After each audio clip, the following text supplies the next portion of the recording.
host of Black Chamber of Commerce.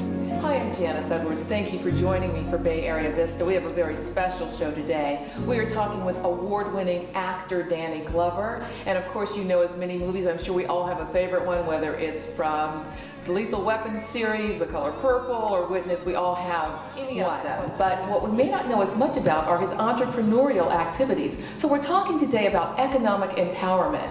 And joining us in the conversation is author and entrepreneur Greg Cantrell. He is the executive director of the Contra Costa County Black Chamber of Commerce. So gentlemen, nice to have you both here. Welcome to you. Good to see you. Thank you, Janice. Thank you. Good to see you. I know, Danny, last time I saw you, I was teasing you about Oprah calling you the high and mighty from Beloved. So it's been quite a while since we've talked. And then, Greg, you were fairly recently on Bay Area Vista talking about Capture a Dream. Yes. So I'm excited to be here because I understand that the idea for this conversation came about because of conversations you two were having about economic empowerment and a vision for that. So, Danny, like I said, we know your movies, but when it comes to business, you have been involved with a number of businesses. Why do you feel it's so important for people to really focus upon being entrepreneurs these days in this economy?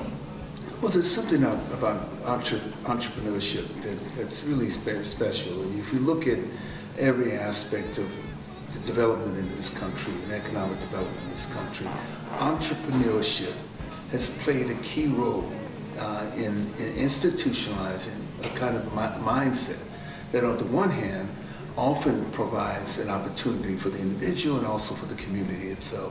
So you build communities that way.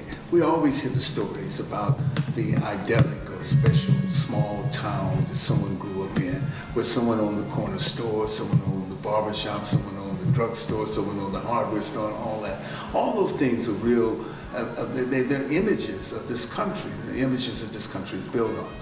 Where do we find this moment where we have diverted from that? And certainly a great deal of that has happened with the production, the mass production of ideas, the mass production that has occurred in this country, the building of infrastructures that led to large companies and businesses, et cetera, et cetera.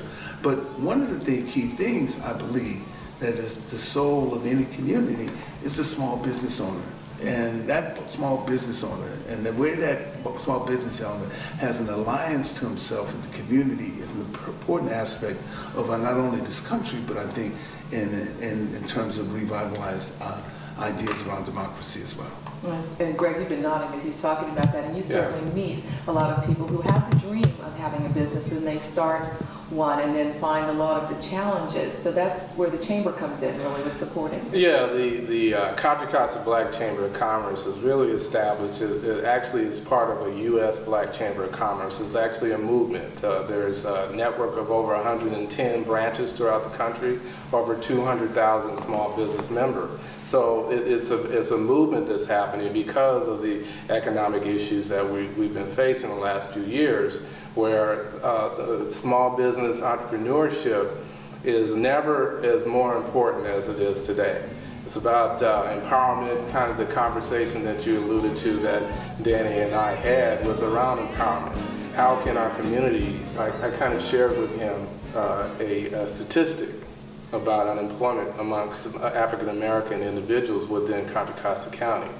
Was the actual overall unemployment rate was 11.3%. Well, you can extrapolate that within an African American community of over 20%. So one of the things that we have to look at is how can we impact that as a community and really get our people back to work. Well, what that really means is, in my perspective, is entrepreneurship. We need to get back to, we talked about his travels in Africa, where in Africa you have marketplaces. Marketplaces is the ecosystem where things are produced, things are bought and sold holistically. So we need to get back to where that used to be. We used to have corner stores. We used to have the ecosystem within our own neighborhoods where we could essentially shop within our own community. That's kind of dissipated. So we need to kind of figure out what is our new ecosystem within the African American community. Because now what you're talking about is it would be with the web, or it would be an international system that wouldn't be like the corner store in terms of the exclusivity of the clientele, but it would offer some kind of niche marketing where people can say, I want to support these particular businesses, and they're able to do that. Yeah, well, if you think about it, look, within certain other cultures, they have chosen industry sectors. You have Asians, and let's say the Jews have chosen diamond industry. Pretty much difficult to go to a diamond store without the Jewish community being behind that industry. The Indians have chosen the hospitality industry, where hotels.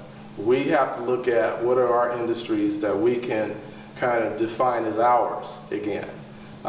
We have some natural industries where we're the #1 consumer in those industries, but we don't control the ecosystem within those industries.